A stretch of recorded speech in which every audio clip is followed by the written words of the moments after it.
Edenslivingtv coming to you. I want to talk about the complex post-traumatic stress symptom wheel. This is pretty much textbook. I myself am struggling with complex post-traumatic stress. I am healing from post-traumatic stress. I am processing. And I tell you what, the most important thing you can do if you have complex post-traumatic stress is, first of all, identify the toxic people in your life and get away from them. Secondly, identify your triggers.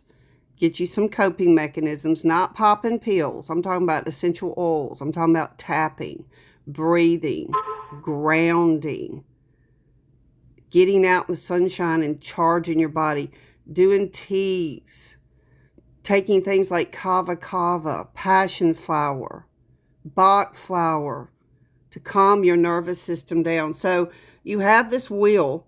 In the very middle of it, you have your complex post-traumatic stress, and then it just wheels out. It's like these layers of other issues that you have.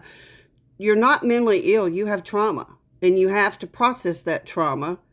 You have somatic symptoms. You have avoidance. Like right now, I'm avoiding people. I don't trust a living soul. Thank you, Maria Angelova. I don't trust a living soul due to a mindset coach that I trusted and that traumatized me so much that for a year now, my nervous system's been dysregulated. Hypervigilance, intrusive memories and re-experiencing, because this person will not talk to me intrusively. My brain's like, what the hell happened?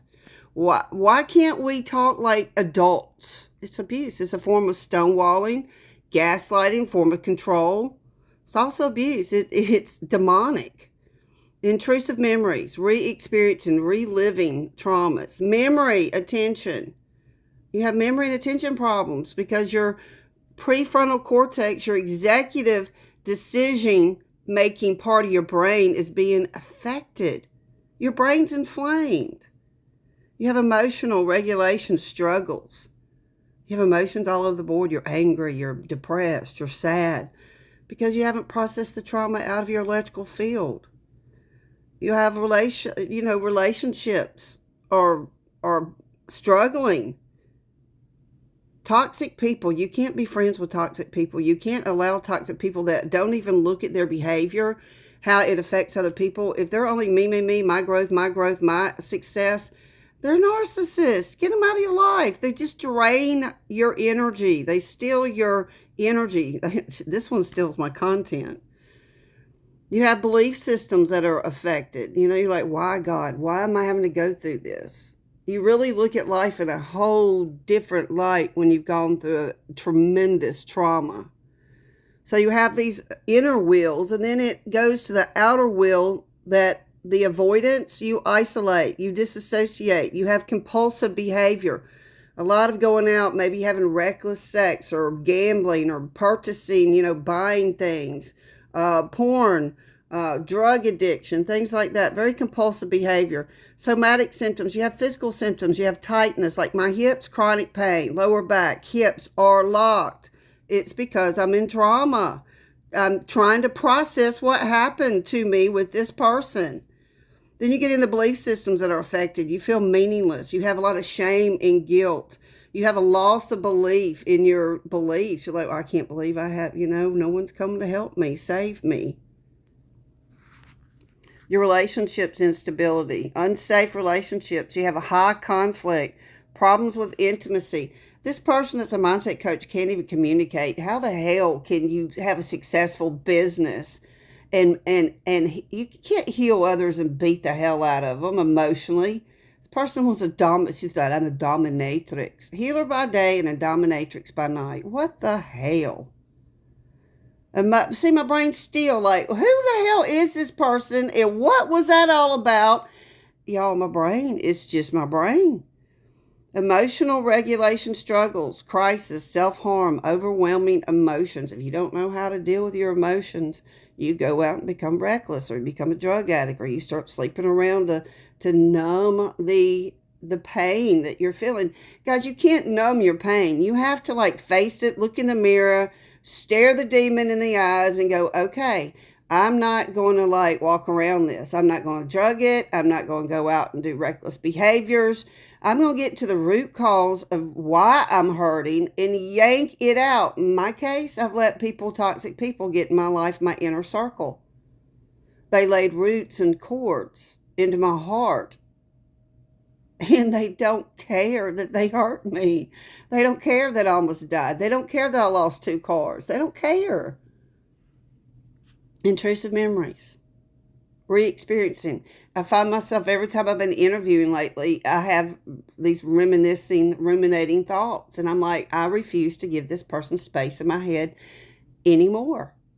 When you have emotional abuse and your brain is trying to figure out what the hell happened, it's a wheel you get on and it will drive you crazy. It's a rumination wheel.